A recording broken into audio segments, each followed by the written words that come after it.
अस्सलाम वालेकुम। So welcome to the first lecture of front end development. इससे पिछला जो हमारा लेक्चर था it was about introduction. Now we are moving over to the HTML. आपको मैंने ओवरऑल बता दिया कि front end development complete full stack development के होराइजन में कहाँ लाई करती है। अब उसके अंदर एचटीएमएल कहाँ लाई करती है ये भी बता दिया। मज़ीद इसको हम देख लेते हैं कि HTML specifically front end development में उसका क्या रोल है। आपको एक पिक्चर नज़र आ रही है जिसमें एक कार है जिसका स्टार्ट में सिर्फ स्ट्रक्चर बना हुआ है, सेकंड में उस की एक अपीयरेंस डिफाइन हुई हुई है, थर्ड में उसकी मूवमेंट डिफाइन हुई हुई है। So that's exactly what HTML, CSS and JavaScript does. HTML stands for Hypertext Markup Language, CSS stands for Cascading Style Sheets, and JS stands for JavaScript. HTML क्या करती है, एक वेब पेज का structure define करती है। जिस तरह वो एक गाड़ी डिफाइन हो रही है, उसी तरह HTML एक वेब पेज के अंदर जो जो एलिमेंट्स हैं, जो जो लिखा जाना है उसके अंदर, वो सब कुछ डिफाइन करते हैं। इधर वो सारे एलिमेंट्स टेबल में आ रहे हैं, लिस्ट में आ रहे हैं, किस फॉर्म में आ रहे हैं, वो डिफाइन करता है। CSS बताती है कि वो जो सारे एलिमेंट्स हैं वो किस स्टाइल में होंगे, किस फॉन्ट में होंगे, किस कलर में होंगे, कैसे अपीयर होंगे, कैसे यूज़र को नज़र आएंगे। जो आपको खूबसूरत खूबसूरत मॉडर्न वेबसाइट्स नज़र आ रही होती हैं, उसमें सारा कुछ जो होता है वो CSS के थ्रू हो रहा होता है। बाकी CSS की कुछ लाइब्रेरीज़ हैं लाइक बूटस्ट्रैप, जो CSS की पावर को लिवरेज कर लेते हैं एक आसान तरीके से, उसको भी हम टच करेंगे। बट बेसिक आपको पता होना चाहिए कि जो स्टाइलिंग कर रहा है वो CSS कर रहा है। उसके बाद जो उस वेबसाइट की जितनी फंक्शनैलिटी है ना, लेट से कोई बटन है, उस बटन को आप दबाते हैं या कोई उसके ऊपर आप फंक्शन एग्जीक्यूट करते हैं, तो वो कैसे होता है। लेट से कोई कैलकुलेशन आपने डालनी है तो वो कैसे होगी। जो सारी स्क्रिप्टिंग होती है, जो प्रोग्रामिंग लैंग्वेज चलती है, वो होती है जावास्क्रिप्ट। CSS जावास्क्रिप्ट को हम बाद में कवर करेंगे। सबसे पहले हम चलते हैं अपने HTML के लेक्चर की तरफ। So the content of HTML includes HTML basics, then HTML tags, उसके बाद लिस्ट्स कैसे बनती हैं, उसके बाद डिव्स एंड स्पैन्स क्या होते हैं, उसके बाद एट्रीब्यूट्स क्या होते हैं, टेबल्स क्या होते हैं, फॉर्म्स क्या होते हैं। ये सारा जो हमारा कंटेंट है ये हम HTML करेंगे। बट ये सब करने से पहले हमारी जो एक यूजुअल प्रैक्टिस है, एक नई लैंग्वेज या नया फ्रेमवर्क स्टार्ट करने से पहले, विच इज़ एनवायरनमेंट सेटअप। तो सबसे पहले हम एनवायरनमेंट सेटअप की तरफ जाएंगे। So let us open the visual studio code. ये विजुअल स्टूडियो कोड मैंने खोल लिया, ठीक है। ये एक मैंने एक डायरेक्टरी डिफाइन कर दी है, coding the brains underscore HTML। आप अपनी मर्जी की कोई फोल्डर डिफाइन करें और उसमें फाइल रख लें। अच्छा, अब इसमें जो इंपॉर्टेंट चीज़ है, let's start with the basics. 01 underscore HTML basics का मैं इसको नाम दे देता हूँ, ठीक है। सबसे पहले जो HTML का एक बेसिक कोड होता है वो किस तरह का दिखता है। अगर आप यहाँ पे HTML लिखें ना, तो यहाँ पे आपको सजेशंस में डिफरेंट चीज़ें नज़र आ जाएंगी। जहाँ पे ये HTML:5 है ना, इस पर अगर आप क्लिक करेंगे तो आपके पास HTML का बॉयलर प्लेट कोड आ जाएगा। बॉयलर प्लेट कोड क्या होता है, basically it is a template. Her HTML document में ना ये सारी चीज़ें लाजमी होंगी, ठीक है। अब ये कुछ एडिशनल चीज़ें आ रही हैं, इनकी इतनी ज़्यादा ज़रूरत नहीं है। ये व्यू पोर्ट, ये कुछ डिवाइस रिलेटेड या ब्राउज़र रिलेटेड उसने स्पेसिफिकेशंस बताई हैं कि उस पर चलेगा तो कैसे चलेगा। इसको भी आप ख़त्म कर दें तो इट वर्क्स, ठीक है। ये लैंग्वेज भी डिफाइन करना ज़रूरी नहीं होता, बट चलें यहाँ कोई भी है। यहाँ पे 1 बाय 1 हम इन सारे एलिमेंट्स को देखते हैं, बट उससे पहले इसकी फॉर्मेटिंग और सेटअप ज़रूरी है। अगर मैं यहाँ पे राइट क्लिक करूँ तो मुझे एक चीज़ नज़र आ रही है, फॉर्मेट डॉक्यूमेंट। अगर मैं इसको फॉर्मेट कर दूँ तो आप देखेंगे कि स्पेसिंग तो इसमें कुछ हो गई है, बट जिस तरह होना चाहिए असूलन के HTML के अंदर इसके अंदर वाले टैग्स आने चाहिए, वो नहीं आ रहे। बेसिकली ये जो इस तरह वाली नोटेशन में डले हुए ना, दीज आर कॉल्ड टैग्स, ठीक है। ये हेड का टैग है, ये बॉडी का टैग है, और ये HTML का टैग है। आपका जो पूरा डॉक्यूमेंट है वो यहाँ से शुरू होता है HTML से और HTML पे ख़त्म होता है, ठीक है। अगर आप इस एरो पे दबा दें तो ये HTML वाला पूरा फोल्ड हो जाएगा यहाँ से यहाँ तक, ठीक है। हेड वाला अगर आप करें तो ये सिर्फ हेड फोल्ड हो जाएगा, ठीक है। बॉडी का करें तो ये बॉडी वाला फोल्ड हो जाएगा। अच्छा, आप के ये बेसिकली हेडिंग्स हैं। HTML के अंदर सब कुछ आ रहा है, ठीक है। HTML के अंदर हेड है और बॉडी है। जो हेड है वो क्या डिफाइन करता है कि आपके डॉक्यूमेंट का टाइटल क्या है, ठीक है। और कुछ एडिशनल चीज़ें जो भी मैंने यहाँ पे डिफाइन नहीं की हुई, कुछ एडिशनल चीज़ें आप अपने पेज में इंटीग्रेट करना चाह रहे हैं, कोई स्क्रिप्ट्स डालना चाह रहे हैं, स्क्रिप्ट्स का लिंक डालना चाह रहे हैं, CSS की फ़ाइल का लिंक डालना चाह रहे हैं, इस तरह की चीज़ें हेड में डलती हैं अमूमन। बॉडी के अंदर जितनी भी चीज़ें हैं, जो भी आप चीज़ लिखेंगे वो आपके पेज पे अपीयर होगा, ठीक है। अब अगर आप चाह रहे हैं कि यहाँ से ये इंडेंट हो जाए, हेड जो है वो इस तरह प्लेस हुआ करे, बॉडी जो है इस तरह प्लेस हुआ करे, तो ये बाय डिफ़ॉल्ट तो नहीं होगी, जब भी आप फॉर्मेट करेंगे तो नहीं होगी। उसके लिए तरीका ये है कि आप यहाँ पे दबाएं कंट्रोल शिफ्ट पी, ठीक है। यहाँ से जाएं आप ओपन यूज़र सेटिंग्स, ठीक है। यहाँ पे आप सर्च सेटिंग्स में लिखें फॉर्मेट HTML, और यहाँ से इसकी फॉर्मेटर में ना बाय डिफ़ॉल्ट ये हेड और बॉडी के सेक्शंस जो होते हैं ना, इनकी इंडेंटेशन ऑफ हुई हुई होती है, तो यहाँ पे आप इसकी इंडेंटेशन को टिक कर दें, ठीक है। इसकी भी इंडेंटेशन को मैं टिक कर रहा हूँ, ये फ़िलहाल आपको नज़र नहीं आएगी, ये इसको टेम्पलेट टैग कहते हैं, ये अभी हम इसको नहीं कवर करें, ये जेंगो में हम कवर करेंगे, बट आपके लिए मेन चीज़ ये है कि इसकी इंडेंटेशन, ठीक है। आपने ये यहाँ से एक दफ़ा टिक कर दिया, उसके बाद जब आप यहाँ पे राइट क्लिक करके इसको करेंगे फॉर्मेट डॉक्यूमेंट, तो ये देखें जी, इस तरह ये फॉर्मेट हो जाएगा, ठीक है। So this is your basic boiler plate code of HTML। इस कोड को आपने हमेशा स्टार्ट करना है, जब भी आपने HTML की फाइल बनानी है तो आपकी इस कोड से स्टार्ट होगी। ये कोड मैं किस तरह लाया था, HTML यहाँ पे लिखा और यहाँ से इस ऑप्शन को सिलेक्ट कर लिया तो ये वाला कोड आ गया। इन दो लाइंस को मैंने हटा दिया, आप ना भी हटाएं तो कोई फ़र्क नहीं पड़ता, ठीक है। इन केस नहीं भी है तो ये वाली मैं पूरी डायरेक्टरी शेयर कर दूंगा आपके पास, इसमें HTML basics .html ये वाली फ़ाइल होगी, इसमें आप देख लीजिएगा। इसके अंदर ये वाला कोड आप हर जगह इस्तेमाल कर सकते हैं। अब फाइल तो बन गई है, ये फाइल ब्राउज़र में किस तरह नज़र आती है, let's open the browser here.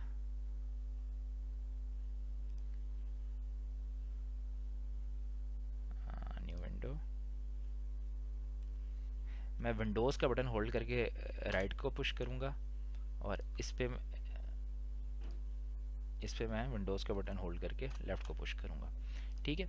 तो वैसे तो अमूमन ये होता है कि आप एक स्क्रीन पे पूरा अपना कोड लिख रहे होते हैं और दूसरी स्क्रीन पे आपका ब्राउज़र होता है जो आपको अपडेट होकर नज़र आ रहा होता है जिस पे पेज, बट क्योंकि मैं यहाँ पे एक स्क्रीन शेयर करके ये वीडियो क्रिएट कर रहा हूँ, सो मैं आपको एक स्क्रीन में दोनों तरफ स्टैक करके दिखा रहा हूँ, और जो लोग जिन एक स्क्रीन पे काम कर रहे हैं वो भी इसी तरह काम करेंगे जब उन्होंने HTML पे काम करना होगा। अब ब्राउज़र पे ये चीज़ मैंने यहाँ पे लिखी हुई है कैसे डिस्प्ले होगी, इस पर मैं राइट क्लिक करूँगा, इसका यहाँ से कॉपी पाथ करूँगा और यहाँ पे पाथ पेस्ट करूँगा, एंटर दबाऊँगा और ये पेज आ गया। अब कैसे पता चला है कि ये पेज आ गया, जो आपने टाइटल लिखा हुआ है डॉक्यूमेंट, ये टाइटल जाके डिस्प्ले होता है यहाँ पे, ठीक है। और उसके अंदर इस पेज पे जितना कुछ आना है वो बॉडी में डिस्प्ले होगा, ठीक है। तो आप यहाँ पे लिख दें this is my first HTML page, ठीक है। इसको यहाँ से कंट्रोल S दबाऊँगा, यहाँ से मैं एंटर करूँगा तो ये जो चीज़ मैंने यहाँ लिखी है बॉडी के अंदर ये यहाँ डिस्प्ले हो गई। So these were the basic setup of HTML। इसके बाद हम स्टार्ट करेंगे HTML tags. So now starting with HTML tags.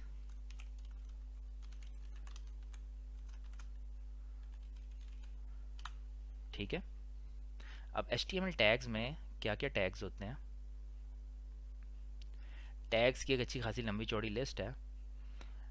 फ़िलहाल हम कुछ गिने चुने टैग्स जो हैं यहाँ पे डिस्कस करेंगे। सो ये जो बॉयलर प्लेट कोड है इसको मैं यहाँ से दोबारा कॉपी कर लूँगा इसमें, ओके। यहाँ से मैं इसकी एक्सटेंशन देना भूल गया, .html, ठीक है। अच्छा, एक और मैं आपको मज़े की बात बताऊँ, ये जो पेज है ना यहाँ पे खुला हुआ, कोई भी पेज इनफैक्ट खुला हुआ है, उसमें आप यहाँ पे जाके इंस्पेक्ट करें ना तो आपके पास इस पेज का HTML कोड आ जाता है। ये कोई बहुत टॉप सीक्रेट नहीं है कि आपने यहाँ से ये इंस्पेक्ट करके ये HTML कोड आपने फाइंड कर लिया। बेसिकली आपको जो सर्वर है वो असल में भी प्रैक्टिकल वेबसाइट से भी ये पूरा कोड भेज रहा होता है। सर्वर कभी भी अपना बैकएंड का कोड नहीं भेजेगा, लेकिन आपको फ्रंट एंड का फुल कोड जो है वो आपको ब्राउज़र पर डिस्प्ले होता है, तभी आपका ब्राउज़र उस पूरे को रेंडर करता है, उसको डिस्प्ले करता है। और मज़े की बात यह है कि मैं यहाँ से भी HTML कोड एडिट कर सकता हूँ। लेट से मैं इसको यहाँ पे दिस इज़ माई सेकंड लिख देता हूँ मैं यहाँ पे, ठीक है। यहाँ से मैंने सेकंड लिखा तो सेकंड अपडेट हो गया, ये देखें दिस इज़ माई। अब मसला ये है कि ये यहाँ पे तो अपडेट हो गया, ब्राउज़र की जो टेम्प्रेरी फाइल है उसमें अपडेट हो गया, लेकिन इसको मैं एक दफ़ा दोबारा रिफ्रेश करूँगा तो ये दोबारा फर्स्ट हो जाएगा, वो दोबारा से ओरिजिनल फाइल को रीड करेगा। सेम हैपन्स विद लेट से अगर मेरे पास एक गूगल का पेज है, इसको मैं यहाँ से इंस्पेक्ट करूँ, अब लेट से गूगल सर्च है, इसको मैं करना चाहता हूँ पाकिस्तान सर्च, ठीक है। इसको मैं राइट क्लिक करके इंस्पेक्ट करूँगा, ये यहाँ पे इसकी वैल्यू लिखी हुई है गूगल सर्च, इसको मैं कर देता हूँ पाकिस्तान, ठीक है। ये देखें जी यहाँ पे एडिट हो गया, सही है। और उसके बाद मैं इसको रिफ़्रेश करूँगा तो दोबारा गूगल सर्च लिखा आ जाएगा।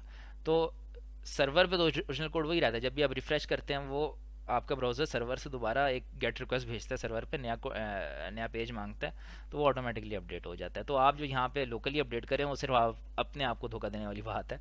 वो आप प्रैक्टिकली उसमें कुछ चेंज नहीं कर रहे उसके ओरिजिनल कोड में। सही है। अच्छा जी, ये हो गया। उसके बाद हम आ जाते हैं HTML टैग्स पे। अब टैग्स क्या होते हैं? टैग्स होते हैं जिस तरह यहाँ पे ये बॉडी लिखा हुआ है ना, ये भी टैग है, हेड लिखा हुआ है, ये भी टैग है, ये भी टैग है। अब मेन हमारे लिए मैटर करते हैं वो टैग जो बॉडी के अंदर लिखे जाते हैं। ठीक है। तो यहाँ पे लेट से मैं इस चीज़ को अगर टैग के अंदर डालूँ, लेट से मैं यहाँ पे लिख देता हूँ H1। H1 is a tag जो कि हेडिंग 1 के लिए इस्तेमाल होता है।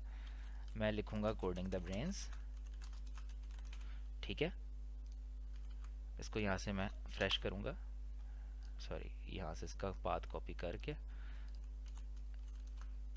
ये देखिए जी कोडिंग द ब्रेन्स लिखा आ गया। अगला मैं कर देता हूँ हेडिंग 2। यहाँ पे लिख देता हूँ मैं front end development.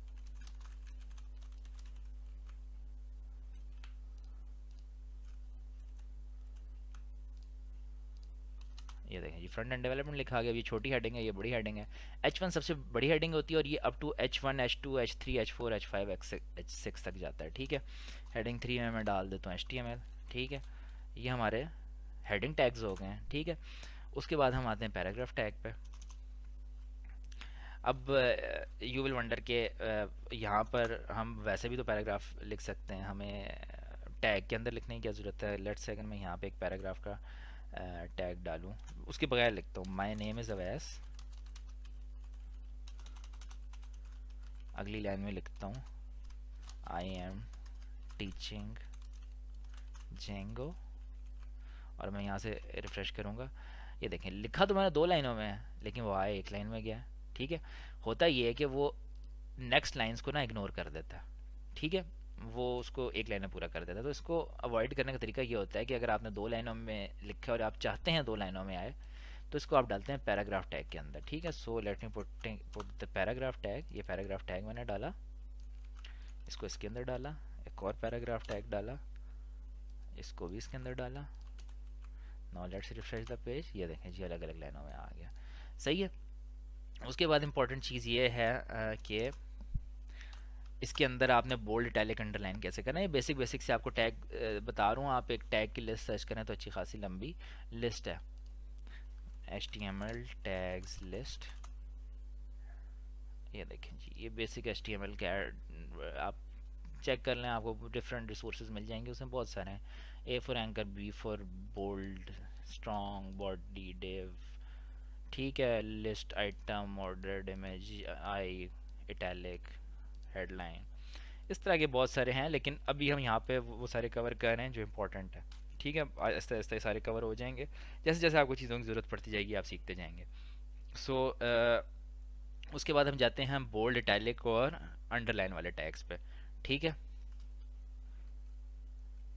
I am making this word bold. ठीक है। अभी मैं वैसे लिख रहा हूँ।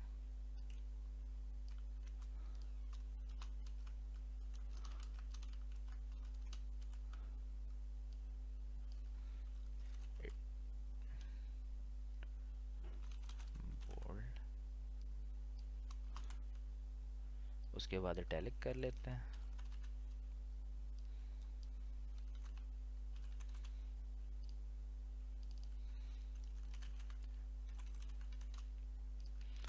अच्छा जी। अब तो मैंने सीधा सीधा लिखा है ना वर्ड बोल्ड, वर्ड बोल्ड। ठीक है। अभी ये प्रैक्टिकली इसको बोल्ड किया नहीं है। बोल्ड कैसे करेंगे? इसको हम इनक्लोज करेंगे बोल्ड टैग के अंदर। ये बी का टैग है। ठीक है। अब मैं हर जगह ये टैग बारी बारी प्लेस कर देता हूँ। एक बी का टैग होता है, सिमिलरली स्ट्रॉन्ग का टैग होता है। ठीक है। उसी तरह एम्फेसाइज का टैग होता है EM। अब ये जो तीनों है ना, बोल्ड, स्ट्रॉन्ग और EM एम्फेसाइज, ये तीनों बोल्ड के लिए इस्तेमाल होते हैं। ठीक है। उसके बाद अगर हम, सॉरी एम्फेसाइज जो है वो इटैलिक के लिए इस्तेमाल होता है, नॉट फॉर बोल्ड। ठीक है। इटैलिक के लिए चले एम्फेसाइज, यहाँ इटैलिक के लिए हम आई इस्तेमाल कर लेते हैं। अंडरलाइन के लिए हम यू इस्तेमाल कर लेंगे, और इसके लिए हम स्ट्राइक, एक स्ट्राइक भी होता है ना, स्ट्राइक आउट कर देता है। अच्छा, स्ट्राइक आउट,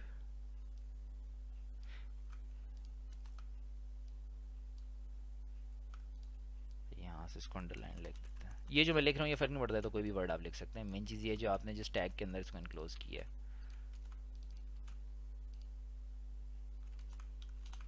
इटैलिक,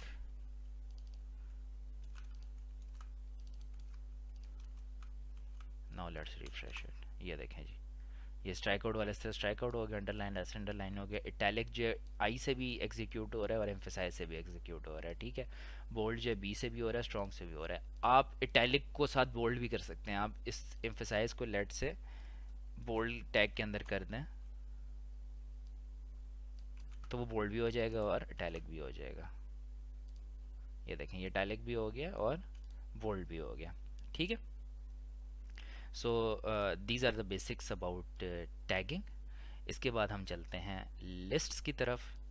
सो इसमें मैं नई फाइल बना लेता हूँ।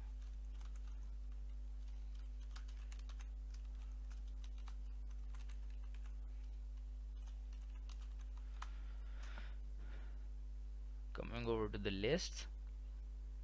अच्छा, लिस्ट में अगेन मैं फिर वही बॉयलर प्लेट कोड जो है वो डालूंगा। ठीक हो गया। इसके पाथ को मैं यहाँ कॉपी करूँगा और अब मैं यहाँ पर लिस्ट क्रिएट करूँगा। पहले मैं एक हेडिंग बना लेता हूँ, कोडिंग द ब्रेन्स, और इसका मैं अगली हेडिंग बना देता हूँ HTML कोर्स कंटेंट से पार्ट 1। और उसके बाद लिस्ट दो तरह की होती हैं, एक को हम कहते हैं ऑर्डर्ड लिस्ट और एक को कहते हैं हम unordered list. List, ordered list और अनऑर्डर्ड लिस्ट का टैग इस तरह होता है, ऑर्डर्ड लिस्ट इज OL, ठीक है, और अनऑर्डर्ड लिस्ट इज UL, ठीक है। अब इसके अंदर हम जितने लिस्ट आइटम्स डालेंगे, लिस्ट आइटम्स डालने के लिए भी जो इस लिस्ट के अंदर आप एक लिस्ट आइटम डालना चाहते हैं उसके लिए आप LI का टैग यूज़ करेंगे, ठीक है। तो यहाँ पे मैं फ़र्ज़ करें एक ऑर्डर्ड लिस्ट बना रहा हूँ और उसके नीचे मैं अनऑर्डर्ड लिस्ट बना रहा हूँ जो HTML कोर्स कंटेंट पार्ट 2 है। उसमें हम लेट से हम कह देते हैं कि हमने अनऑर्डर्ड लिस्ट में, सॉरी ऑर्डर्ड लिस्ट में पहले एक हमारा एक लिस्ट आइटम, यहाँ पे सबसे पहले हम कर लेते हैं से बेसिक्स,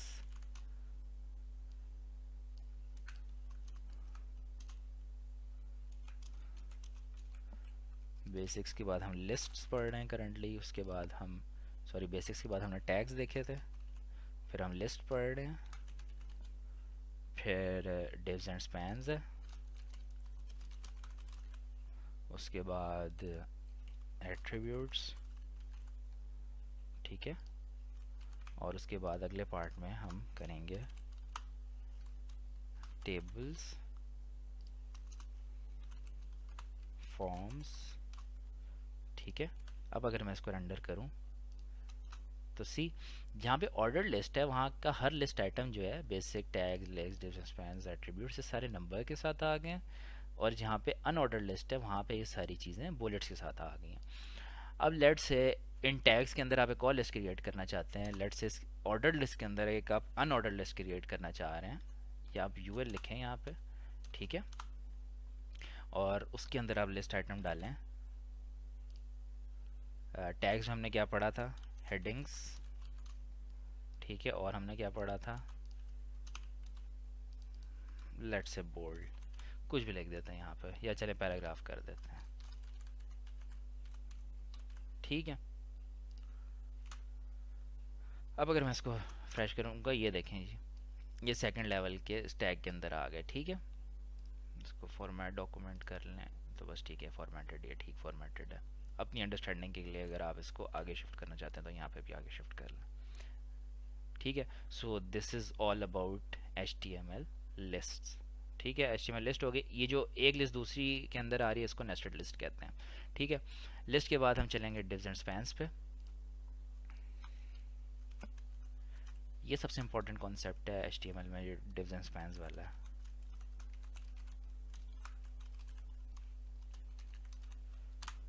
अगेन मैं वही बॉयलर प्लेट कोड डालूंगा, ठीक है, और इसका मैं पाथ कॉपी करूँगा।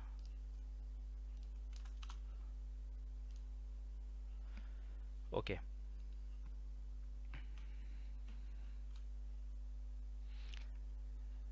बेसिकली डिव्स होती हैं आपके सेक्शंस बनाने के लिए। ठीक है, मैं अगर कहता हूँ हमारी पहली डिव है, ठीक है, उसके बाद एक और डिव है,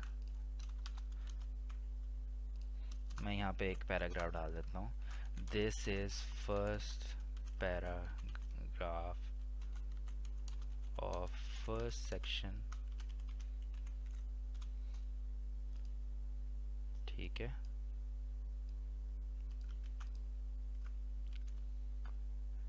this is second paragraph of first section. ठीक है, और यहाँ पे हम फर्स्ट और second paragraph of second section.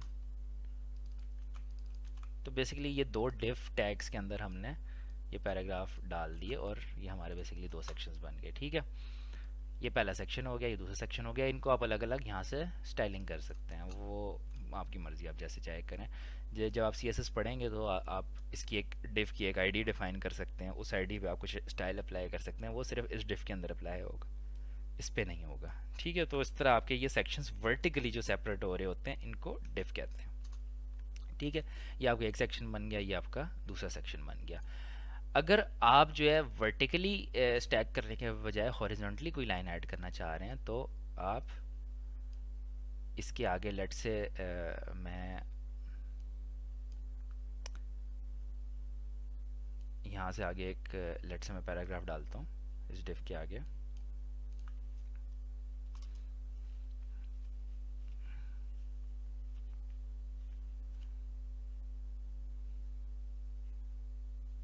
Span basically क्या होता है, एक इनलाइन कंटेनर होता है। ठीक है, डिव जो है वो आपका वर्टिकली चीज़ें प्लेस कर रहा होता है, स्पैन जो होता है वो एक के बाद दूसरा अगली लाइन में डाल रहा होता है। ठीक है, मैं आपको लेट से यहाँ पे एक एग्जांपल दे देता हूँ, थोड़ी सी आपके लिए आसानी हो जाएगी।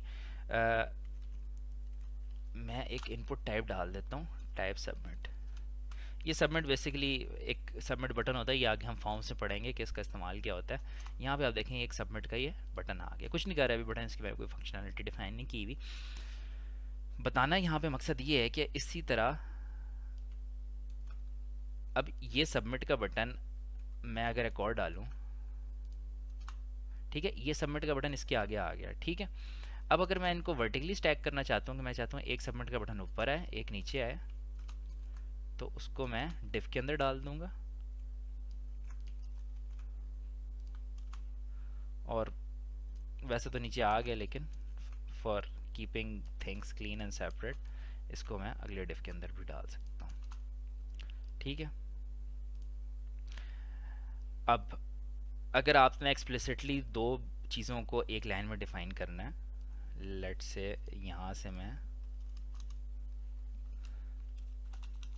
यहाँ पे लिख देता हूँ press the following button.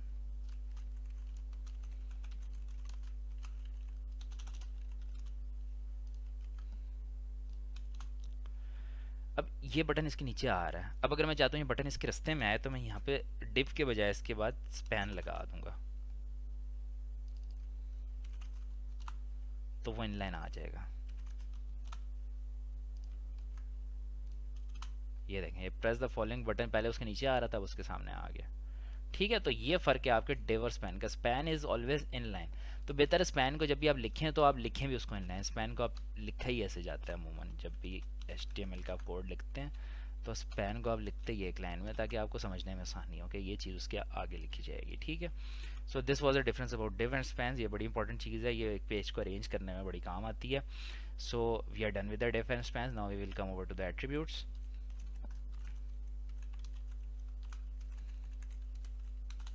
What are attributes? Attributes आपको समझ आएगी जब हम लेट से किसी भी जगह पे कोई इमेज डालेंगे। I have 2 images already stored, उनको मैं यहाँ पे कॉपी कर लेता हूँ। एक जेंगो PNG है, ठीक है, ये जेंगो का एक इमेज है और एक ये पाइथन का एक इमेज है। ठीक है, अब एट्रीब्यूट्स का ऐसे क्या ताल्लुक है, यहाँ पे मैं फिर अगेन कोई बॉयलर प्लेट कोड डालूंगा, इसका मैं पाथ कॉपी करूँगा ठीक है।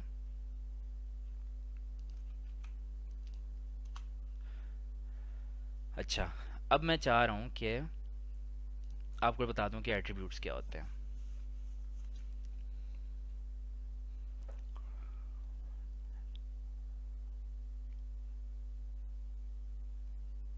लेट्स से मैं ये इमेज डालना चाह रहा हूँ, ठीक है। उसके लिए एक होता है इमेज टैग। अब ये जो इमेज टैग है ना, अब वैसे तो लेट्स से मैं इस इमेज के आगे कुछ भी ना डालूं, ठीक है, कुछ भी नहीं पोस्ट होगा। लेकिन ये जो किसी भी टैग के अंदर ये मजीद ये चीज़ें आने हैं, सोर्स और ऑल्टरनेट, दीज आर एट्रीब्यूट्स, ठीक है। अब सोर्स में मैं लेट्स से इसका पार्ट डाल देता हूँ, ठीक है, जेंगो पीएनजी। इसका मतलब है यहाँ पे एक इमेज डिस्प्ले होगा जो जेंगो की इस पीएनजी को उठाएगा। ऑल्टरनेट लिख देगा इमेज इज मिसिंग। ऑल्टरनेट क्या होता है, अगर उसको ये फाइल ना मिले तो उसने क्या लिखना है, ठीक है। So let's refresh the page. ठीक है, ये आ गया पीएनजी, बहुत बड़ा सा आ गया नीचे कॉर्नर पे। तो हम उसको इतना बड़ा नहीं करते, हम 100% भी अपना जूम रखेंगे। उसको अंदर फिट करने के लिए क्या करेंगे, हम यहाँ से इसकी विड्थ डिफाइन कर देंगे, ठीक है। वो फिक्स फिट होगी, उसकी हाइट ऑटोमेटिकली उसकी एस्पेक्ट रेशो के हिसाब से चेंज हो जाएगी। इसको लेट से मैं 300 कर देता हूँ। तो ये देखें जी, जेंगो आ गया खूबसूरत से ऊपर। उसके बाद मैं एक और इमेज लगा देता हूँ, उधर लिख देते हैं पाइथन, जैसे पहले लगा देते हैं, ठीक है।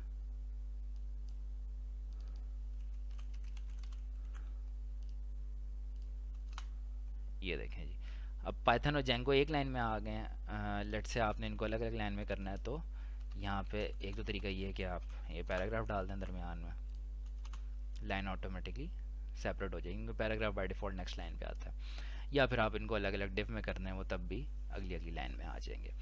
अच्छा, अब ये तो चलें इमेज का एक एट्रीब्यूट था। एक और टैग होता है जिसको एंकर कहते हैं, ठीक है। एंकर ए से डिफाइन होता है। एंकर हमेशा इस्तेमाल होता है जब भी आपने कोई लिंक देना हो, कोई हाइपर लिंक देना हो, ठीक है।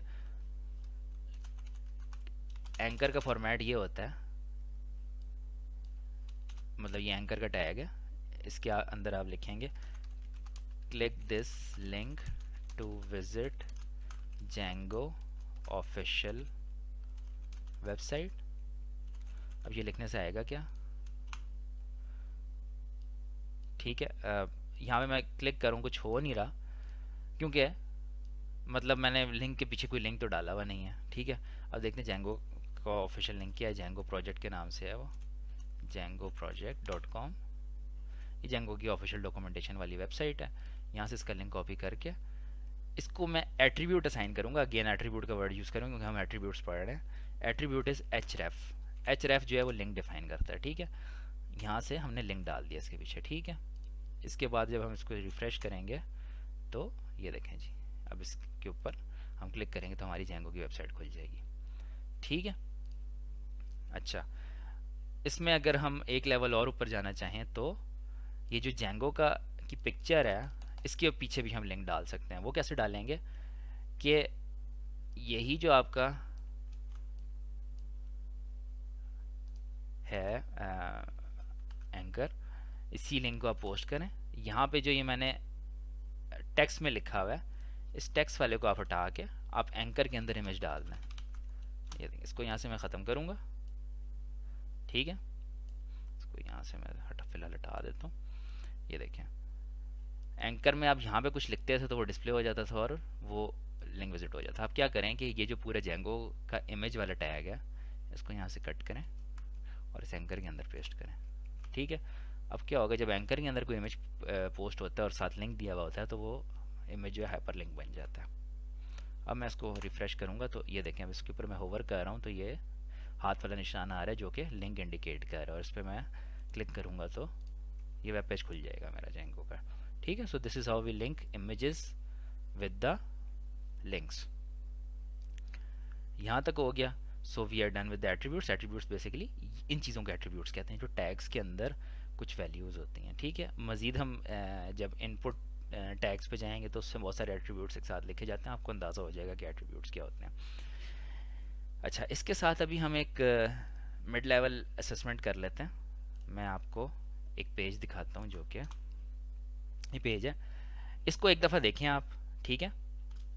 अभी तक का जितना आपने नॉलेज हासिल किया है उसकी बेस पे आप इस असेसमेंट को देखें और इसको आपने खुद बनाना है, ठीक है। वो जो जेंगो को क्लिक करने से वेबसाइट खुल रही थी वो खुल रही हो, यहाँ पे इस लिंक को क्लिक करने से जेंगो की वेबसाइट खुल रही हो, यहाँ पे एक ऑर्डर लिस्ट लगी हुई हो, और आपने इस फॉर्मेट में बनाना है, ठीक है। इसको मैं नाम दे देता हूँ 06 मिड असेसमेंट, ठीक है। ये आपकी एक किस्म की असेसमेंट है। इसको एक दफ़ा देख लें, अपने अपने तरीके से इसको करें और वीडियो यहाँ पे पॉज करें, इसको खुद कंप्लीट करें, उसके बाद आप कंटिन्यू कर लें और मेरा सोल्यूशन देख लें।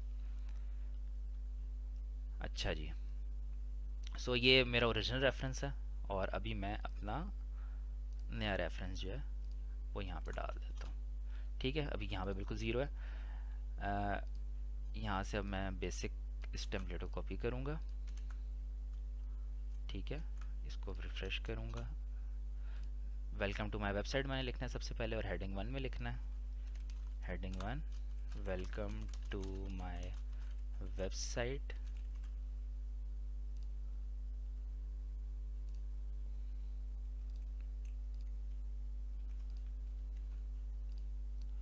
ठीक है जी, ये लिखा गया।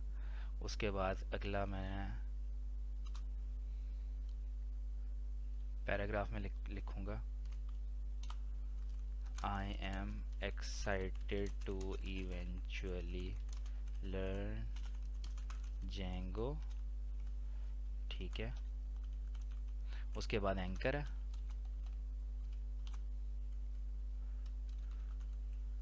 here is a link to official Django website, ठीक है। इसका क्या था लिंक, वो हम पिछले से ही कॉपी कर लेते हैं।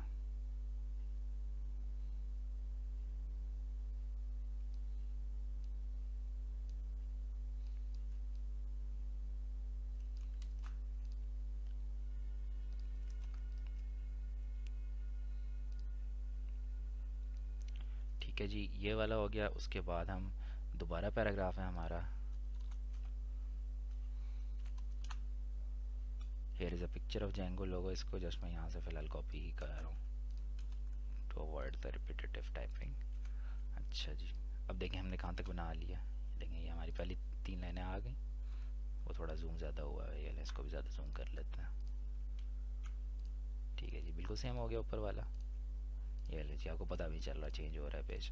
अच्छा, उसके बाद जो है हमारा ये जेंगो का इमेज है जो कि अगेन एक हाइपर लिंक है, ठीक है। तो अगेन इसको हम यही वाला एंकर टैग कॉपी कर लेते हैं हम, और इंस्टेड ऑफ दिस लाइन हम यहाँ पे इमेज टैग पेस्ट कर लेते हैं, ठीक है। और इमेज की सोर्स हम रखेंगे django.png, और विड्थ देख लेते हैं इसकी कितनी। आई थिंक इट इज़ अंदाजे के मुताबिक इट इज़ 200, कम ज़्यादा हुई तो इसको चेंज कर लेंगे। And now refresh this page, थोड़ा सा छोटा है, ये बड़ा है, तो वो 300 नहीं होगी, सॉरी 200 नहीं होगी, 300 होगी। ये देखें जी अब चेंज हो रहा है, पता भी नहीं चल रहा, ठीक है। उसके बाद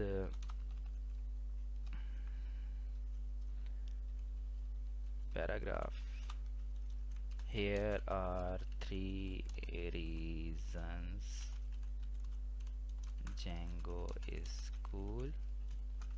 तो आगे हमारी ऑर्डर लिस्ट बनी हुई है, ठीक है। इसके अंदर लिस्ट आइटम्स हैं, 3 लिस्ट आइटम्स हैं,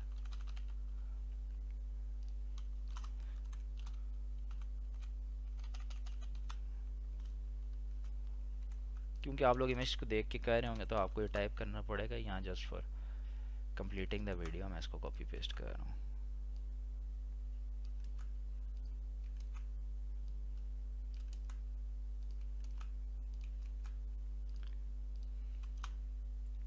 सो our assessment is complete.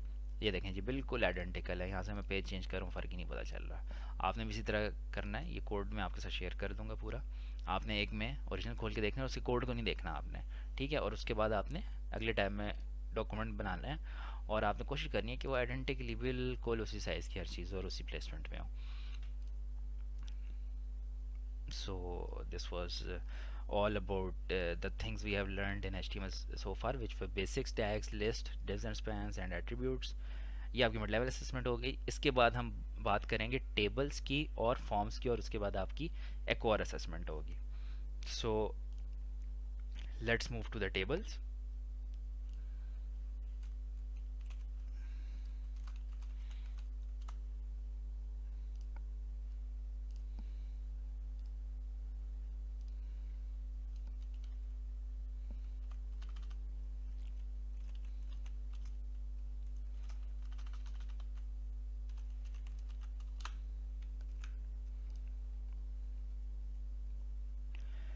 Okay, again same practice, boiler plate code.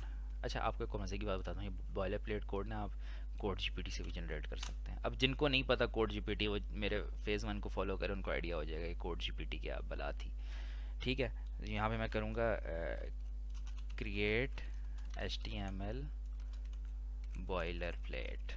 ठीक है, कंट्रोल दबा के फॉरवर्ड स्लैश करूँगा, कमेंट में चेंज होगा, कर्सर प्लेस करूँगा कमेंट के एंड में, और कंट्रोल शिफ्ट आई दबाऊंगा. नीचे लिखा आएगा code GPT I am thinking. Code GPT की इंटीग्रेशन कैसे करनी है VS कोड के साथ, इसके लिए आपको फेज़ 1 में जाना पड़ेगा, जो मैंने ओपन एआई की API जहाँ पर डिस्कस की है. ये देखें जी, ये मेरे पास एक बॉयलर प्लेट कोड आ गया. मैं यहाँ से इसको क्लोज कर दूँगा. कुछ और ही क्लोज हो गया. एनीवेज, उसको मैंने कॉपी कर लिया. इसको मैं कैसे एग्जिट करूं? क्लोज. ओके, यहाँ से होगा क्लोज, डोंट सेव. वापस उसी फॉर्मेट में जाते हैं. सो ये बॉयलर प्लेट आ गया हमारे पास. हाँ जी, कॉपी पाथ करें. ठीक है, अब मैंने टेबल्स बनाने हैं. ठीक है, अब आपको टेबल सिखाना मकसद है. तो मैं क्या करूँगा, यहाँ पे वेलकम टू माय पेज, यहाँ पे मैं करूँगा HTML टेबल्स. ठीक है, इसको ये मैं नाम दे देता हूँ. और उसके बाद टेबल जो आपका बनता है वो बनता है टेबल टैग के अंदर. ठीक है, यहाँ पे आप लिखें टेबल, ये आपका टेबल बन गया. ठीक है, इस टैग के अंदर आपने, मैं एक फॉर्मेट कर दूँ ताकि थोड़ी सी स्पेस क्रिएट हो जाए. इस टेबल के अंदर आपने क्या करना है, इसका होता है, एक होता है टी हेड, जो आपकी हेडिंग वाली लाइन होती है टेबल में, सबसे ऊपर वाली. ठीक है, उसके बाद होती है TR, जो कि उसकी रोज़ होती हैं. अब रोज़ मल्टीपल होती हैं. लेट से हम एक सिंपल सा टेबल बनाते हैं जो कि 3 रोज़ पर मुश्तमिल हो. ठीक है,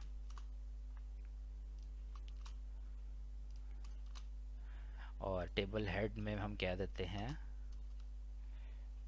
टेबल हेड में बेसिकली हमने हेडिंग्स डालनी है, जो हर कॉलम की हेडिंग होगी, तो वो हम करते हैं TH के नाम से. ठीक है, TH एक हेडिंग हो गई.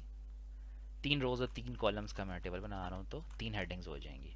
ठीक है, हेडिंग हम क्या करेंगे, लेट से हम क्या लेते हैं,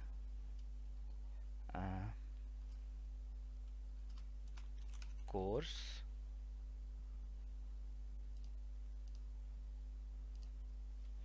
ड्यूरेशन एंड डिफ़िकल्टी. लेट से हम डिफरेंट कोर्स बना रहे हैं, उसकी ड्यूरेशन और डिफ़िकल्टी हमने डिफाइन करनी है. तो ये बन गया हमारा टेबल, कोर्स ड्यूरेशन डिफ़िकल्टी. ठीक है, अभी आगे क्योंकि आप कोई वैल्यू नहीं एंटर की हुई तो कुछ आ नहीं रहा. ठीक है, यहाँ पे टेबल पे आप एट्रीब्यूट असाइन कर सकते हैं, बॉर्डर इज इक्वल टू 1, तो आपका 1 विड्थ का एक बॉर्डर क्रिएट हो जाएगा. ठीक है, अभी इसके अंदर और कुछ हमने नहीं डाला हुआ तो कुछ नज़र नहीं आ रहा. अच्छा, अब टेबल के अंदर जो हर रो की एंट्री होती है वो होगी टेबल डाटा के हिसाब से, TD. ठीक है, इसी तरह हम यहाँ पे अगली रो में, ये अगली रो में डल जाएगा, ये अगली रो में डल जाएगा. तो पहली रो में हम कोर्स के नीचे लिखेंगे desktop apps, web apps, artificial intelligence. ठीक है, ये आपके कोर्स के अंदर, सॉरी इस तरह नहीं होगा। कोर्स के अंदर सारे यहाँ पे आएंगे।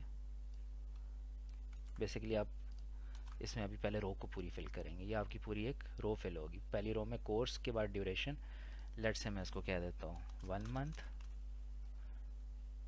डिफ़िकल्टी लेवल इसका इजी कर लेते हैं, ठीक है। इसको हम 2 मंथ कह देते हैं। इसको हम कह देते हैं डिफ़िकल्टी लेवल मीडियम। इसको हम अगेन 2 मंथ कह देते हैं और डिफ़िकल्टी लेवल इसका हम कह देते हैं हार्ड, ठीक है। अब जब हम टेबल को रिफ़्रेश करेंगे यहाँ पे टेबल बन जाएगा, ठीक है। ये आपका HTML टेबल हो गया। अच्छा जी, इसमें मज़ीद कोई इंपॉर्टेंट चीज़ नहीं है। टेबल का जितना आपको यहाँ तक आना चाहिए था आ गया। अब हम एक छोटी सी टेबल की असेसमेंट कर लेते हैं, क्या आपने कितना टेबल सीख लिया। यहाँ तक तो मैंने आपको बताया ना टेबल में क्या क्या एलिमेंट्स होते हैं। अब मैं आपको एक टास्क दूंगा जो आपने टास्क देखना है और फिर उसको खुद कंप्लीट करना है, ठीक है। तो टास्क हमारा हो गया, इसको हम कह देंगे HTML टेबल असेसमेंट, ठीक है। तो ये आपका टास्क है, ठीक है। ये टास्क मैंने यहाँ पे लिख दिया। इस टास्क को देखें, इसके स्क्रीनशॉट ले लें, जो भी कर लें। क्या कहता है ये, use the following information to make a table about country GDP।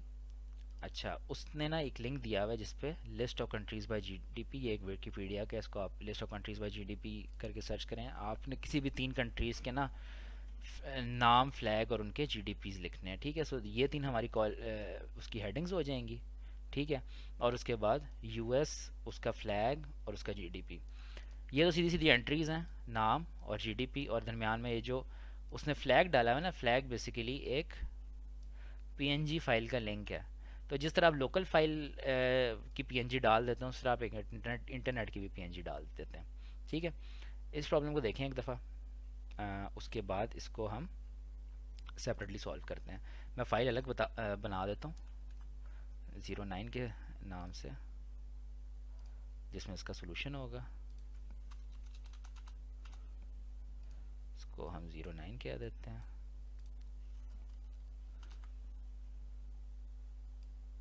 और इसको यहाँ पे मैं ब्रैकेट में सॉल्व लिख देता हूँ, ठीक है, ताकि आपका सॉल्व है जो ओरिजिनल वो मिक्स ना हो, ठीक है। तो अगेन ये जो टेबल्स वाला मैंने एक बनाया था, वैसे तो आप बेशक बेहतर है कि आप शुरू से सारा लिखें। मैं ज़रा थोड़ी सी आसानी के लिए इसी को दोबारा कॉपी कर रहा हूँ,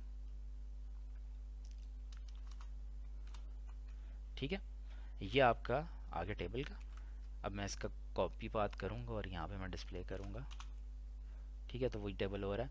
अब मैंने क्या करना है, यहाँ पे कंट्री नेम की हेडिंग होगी, कंट्री फ्लैग की होगी, ठीक है, और GDP की हेडिंग होगी। और यहाँ पे 3 कंट्रीज़ मेंशन है, यूनाइटेड स्टेट्स, ठीक है, इंडिया एंड यूनाइटेड किंगडम।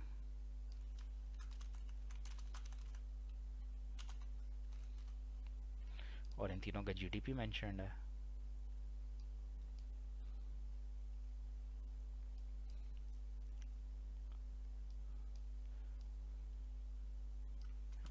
यहाँ पे मैंने GDP में पूरा नहीं लिखा, ओके। US का GDP,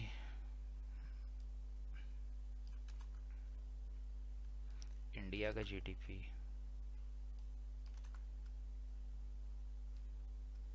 UK का GDP, और इनके जो लिंक्स हैं,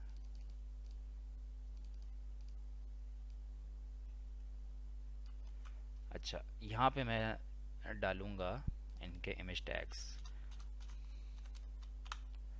ठीक है। हर जगह पे इमेज टैग्स में डाल दूँगा। पहले फ्लैग आना है ना, फ्लैग का इमेज आएगा उस कंट्री के, ठीक है। अब एक बार इसको रिफ़्रेश करके देख लेते हैं कि रिज़ल्ट क्या आ रहा है, ठीक है। अभी कंट्री फ्लैग के अलावा बाकी हर चीज़ इन प्लेस हो गई है। कंट्री फ्लैग के लिए हम क्या करेंगे, ये तीनों लिंक्स हमने डालने हैं उस इमेज टैग के अंदर।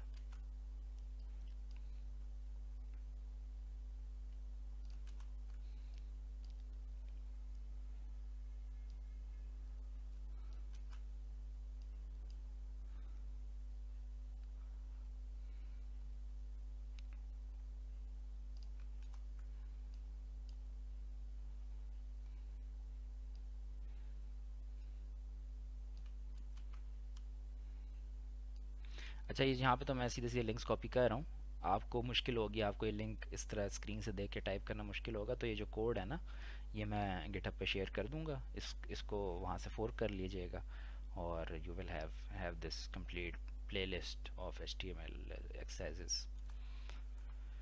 ठीक है जी, ये हो गया।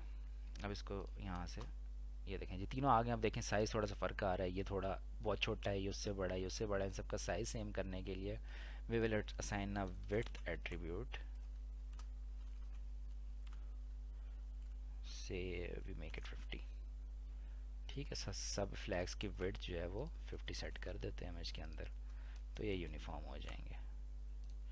एटलीस्ट विड्थ बराबर होगी, हाइट वेरी कर सकती है। ठीक है जी, ये देखें झंडे जो हैं वो बराबर साइज़ के हो गए।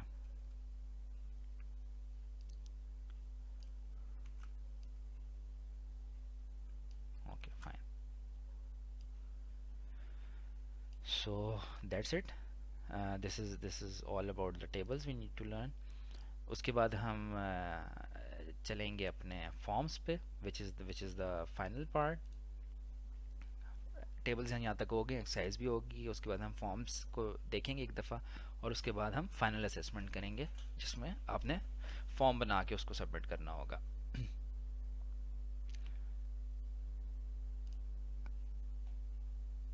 Okay, so now starting with the forms.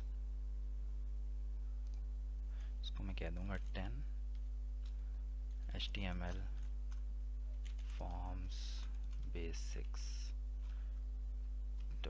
.html। ठीक है। अच्छा, फॉर्म्स बेसिकली क्या होते हैं, यहाँ से मैं इसको कॉपी पात करके इसको डाल देता हूँ, इसको क्रॉस कर देते हैं हम यहाँ से। यहाँ से बॉयलर प्लेट अगेन कॉपी कर लेते हैं। ये बॉयलर प्लेट आप संभाल के रख रहे हैं, जब HTML का काम करना है ये तो आता ही है, नहीं तो उससे कोड GPT या चैट GPT से जनरेट करवा लें। ओके, सो फॉर्म जो डिफाइन होता है वो होता है फॉर्म टैग के साथ। ठीक है, अब लेट्स से यहाँ पे हम फॉर्म स्टार्ट करते हैं। This is the login form.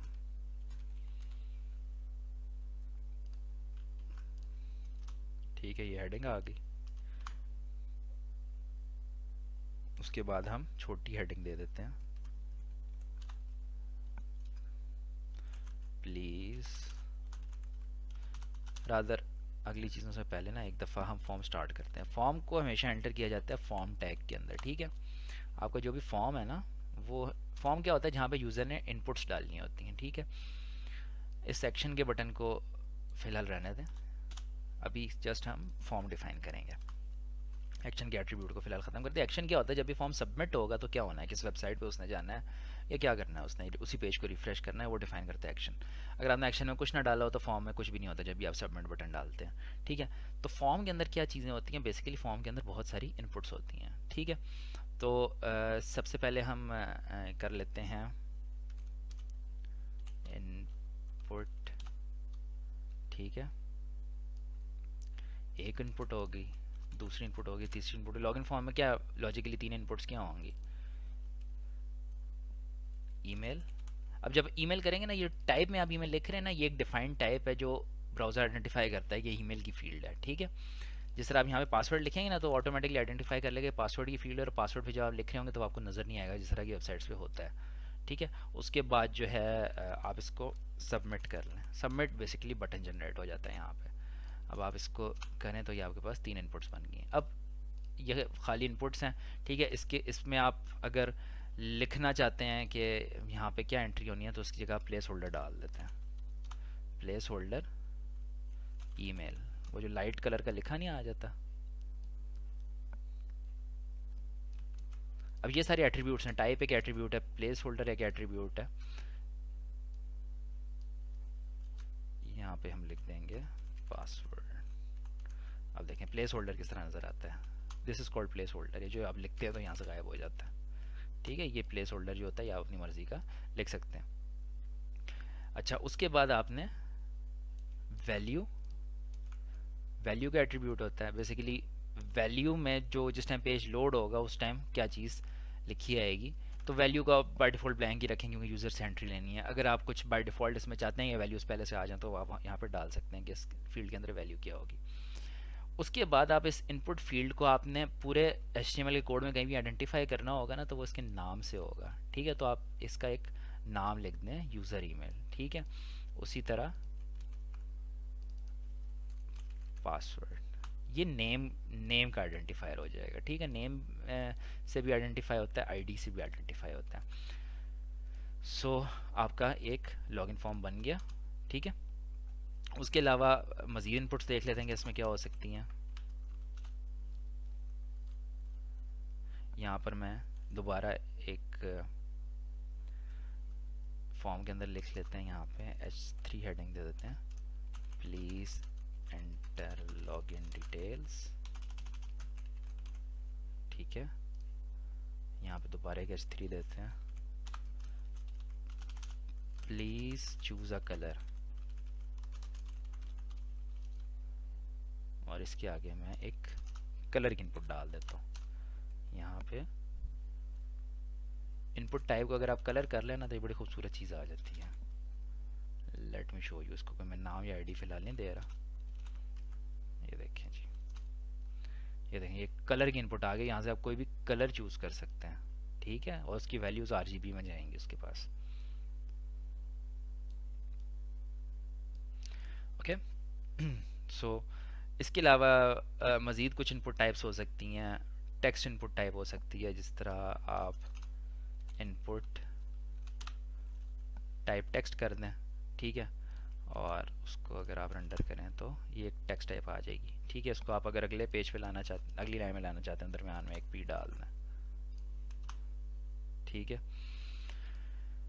यहाँ पे आप कुछ भी मज़ीद एंट्री कर सकते हैं। ठीक है, आप इसकी जगह प्लेस होल्डर डाल दें, उसमें लिख दें राइट एनीथिंग।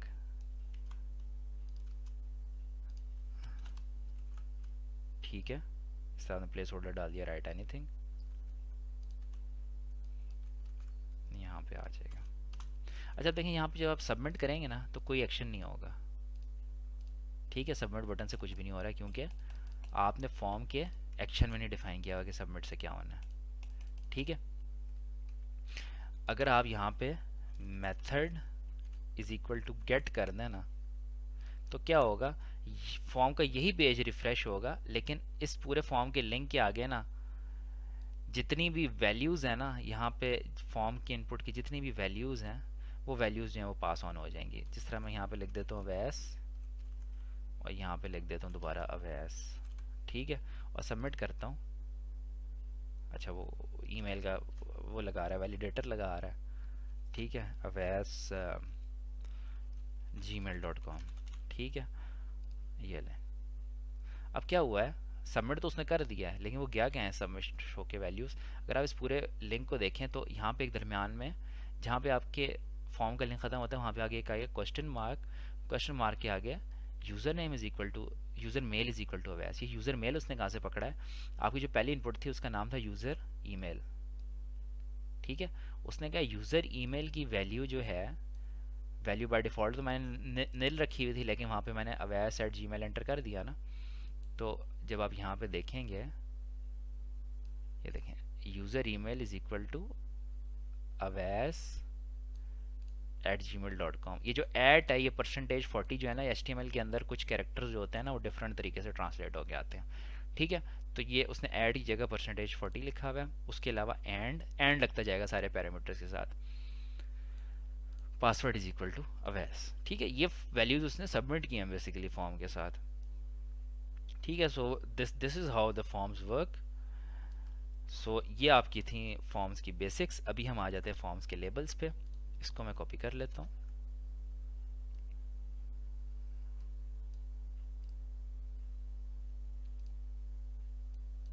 लेबल्स,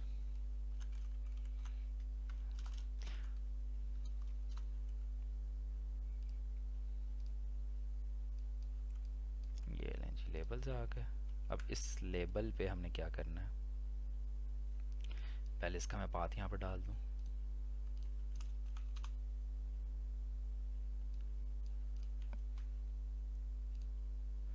अब अब ये जो हमने सारी चीज़ें एंटर की हैं, इसको हम लेबल्स दे सकते हैं। जिस तरह हमारा ईमेल है, इसके साथ हम एक लेबल लगा सकते हैं। लेबल लेबल के टैग से डिफाइन होता है, ठीक है। आप इस लेबल के अंदर इस लाइन को पेस्ट कर दें, ठीक है। और इस लेबल के नीचे आप डिफाइन कर देंगे कि ये लेबल क्या लगाना चाह रहे हैं, ठीक है। ईमेल यूं करके लगा देंगे तो वो उस फील्ड के साथ एक लेबल अटैच हो जाएगा। ये देखें, ईमेल। उसी तरह आप पासवर्ड का लेबल अटैच कर सकते हैं नीचे वाले के साथ।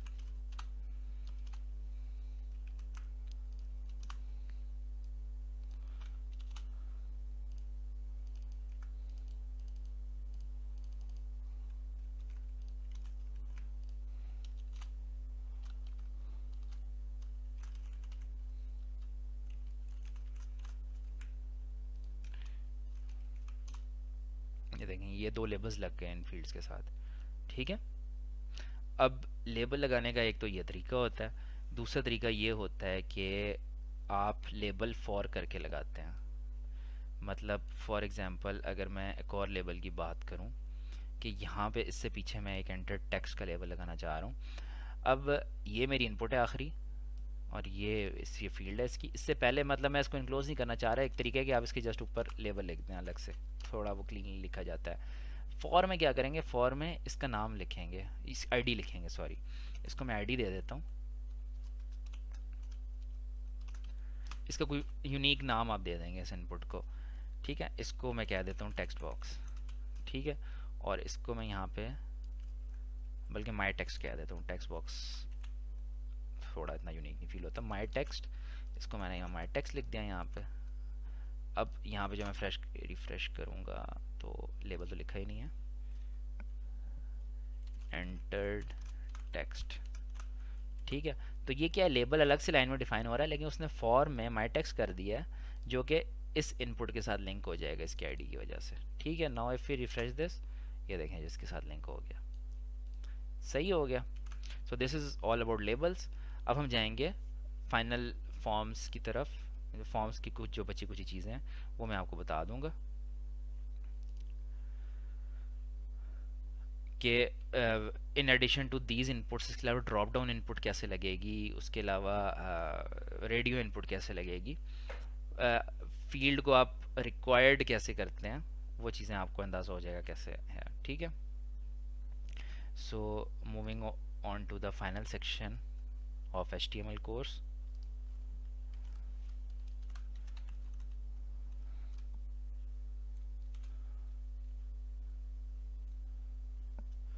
फॉर्म्स का ही है ये, फॉर्म्स।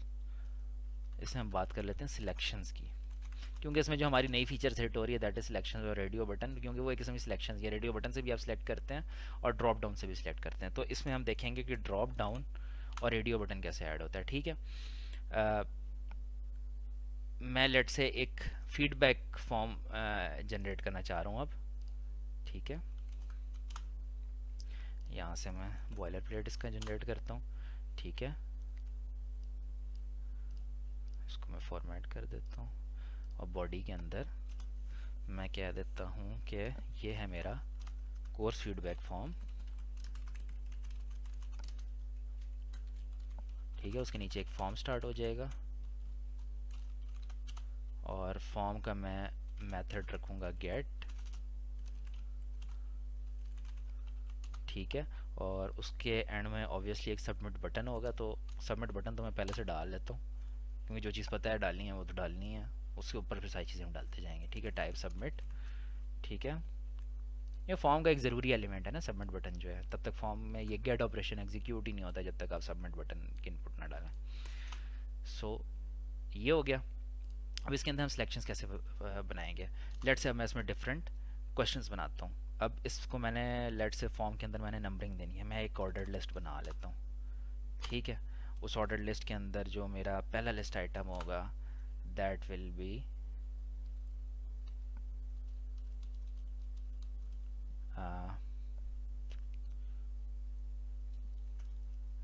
इसको हेडिंग 3 बना लेते हैं।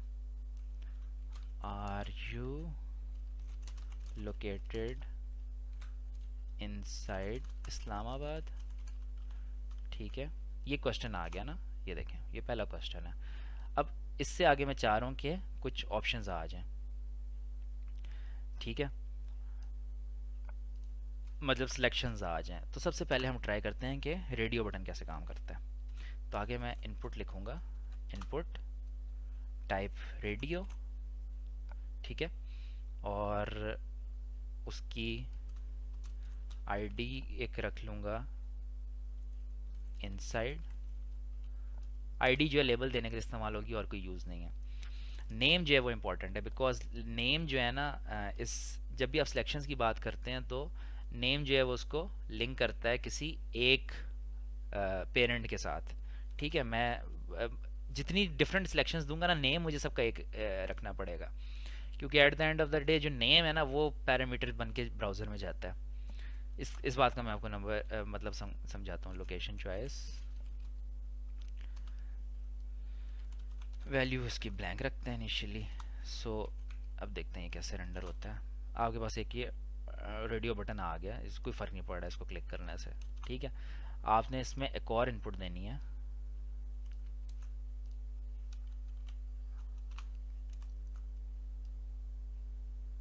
टाइप रेडियो, इसको हम कह देंगे आउटसाइड, और हम वैल्यू दे देंगे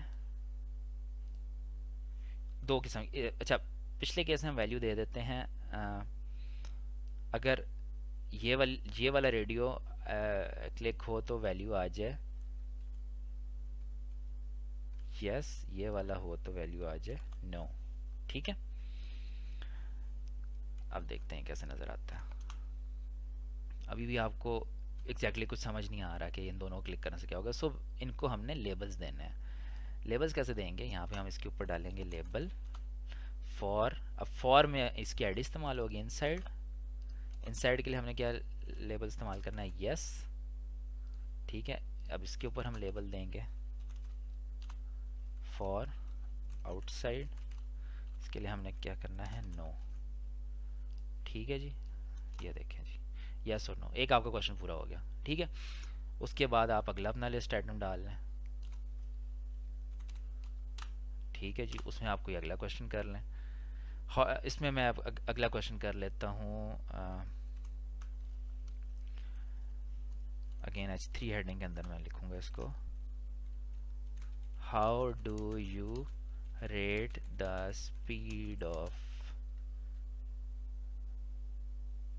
दिस कोर्स। इसको मैं ऑप्शन दे देता हूँ 1 से 3 तक कोई भी स्पीड तुमने दे देनी है, ठीक है। इसको मैं ख़त्म कर दूँ ताकि आपको ये नज़र आए पूरा, ठीक है। अब इसके अंदर पहले तो मैं रेडियो बटन वाली सिलेक्शंस डाली थी, इसके अंदर मैं डाल रहा हूँ ड्रॉप डाउन वाली। ड्रॉप डाउन के लिए आप क्या इसका एलिमेंट इस्तेमाल करते हैं, दैट इज़ सिलेक्ट, ठीक है।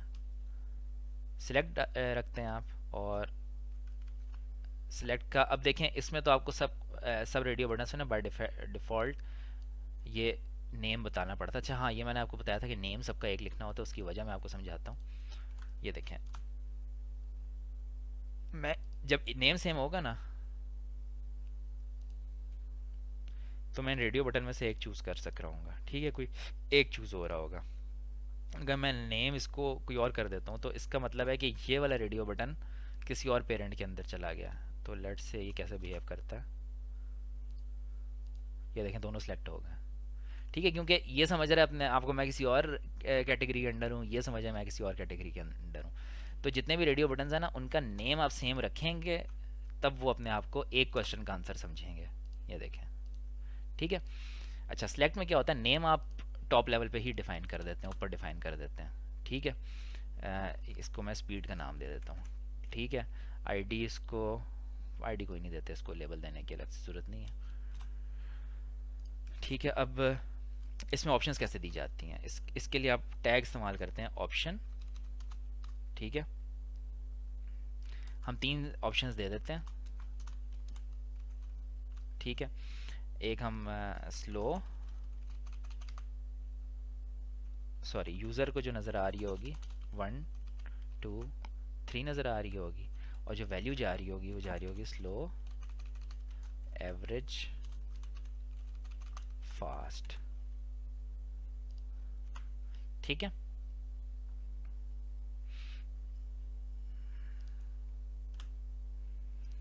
ये हो गया, ये देखें जी अब कैसे आता है। ये आपके ड्रॉप डाउन पे 1 से 3 तक वैल्यूज है। सो ये आपकी सिलेक्शंस थी। आप रेडियो बटन से सिलेक्ट कर सकते हैं और आप ड्रॉप डाउन से सिलेक्ट कर सकते हैं। उसके अलावा आपने अगर कुछ एडिशनल फीडबैक लेना है तो you can put it like this.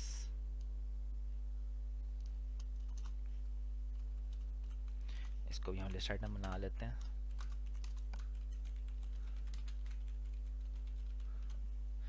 Additional feedback जो है आप उसके लिए एक टेक्स्ट एरिया के एक और टैग होता है, उसको डिफाइन कर दें। ठीक है, टेक्स्ट एरिया की ना आप रोज़ और कॉलम्स जो है ना वो डिफाइन कर सकते हैं। बेसिकली टेक्स्ट एरिया मैं आपको करके बताता हूँ है क्या। ये जो चीज़ आ रही है ना, ये टेक्स्ट एरिया, ये ठीक है। अब इसकी आपने चौड़ाई और लंबाई कितनी रखनी है। लेट से इसकी कॉलम से इसकी चौड़ाई डिफाइन हो जाएगी। लेट से इसको मैं 50 कर देता हूँ। ठीक है, रोज़ इसकी मैं 5 कर देता हूँ, तो देखें ये रीसाइज हो जाएगा। ठीक है, इसके अंदर आप कुछ मज़ीद टेक्स्ट लिख के उसको सबमिट कर दें। ठीक है, so that's all about the forms. इसके आगे एक फाइनल असेसमेंट है। ये कोड आपका फाइनल हो गया यहाँ पे। उस फाइनल असेसमेंट में मैं आपको उसका रिज़ल्ट दिखा देता हूँ। ठीक है, ये रिज़ल्ट है।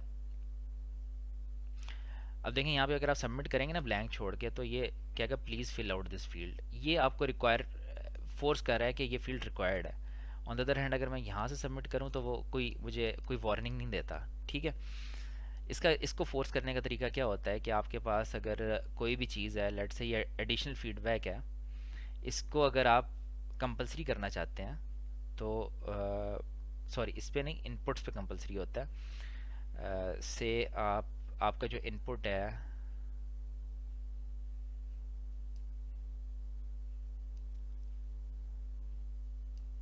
इसको आप अगर यहाँ से रिक्वायर्ड कर दें,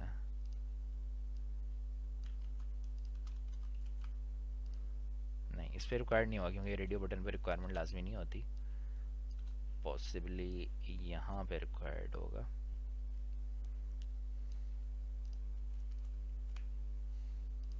ये देखिए, please select one of this option. हाँ ठीक है, उस पर भी रिक्वायर्ड चल रहा है। ये देखें, जहाँ जहाँ पे आप रिक्वायर्ड लिखेंगे वहाँ पे रेडियो बटन पे भी रिक्वायर्ड होगा। ठीक है, ये लेंस पे भी रिक्वायर्ड हो सकता है,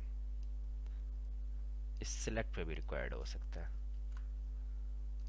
ये देखें जी, इसको एक दफ़ा रिफ्रेश करेंगे,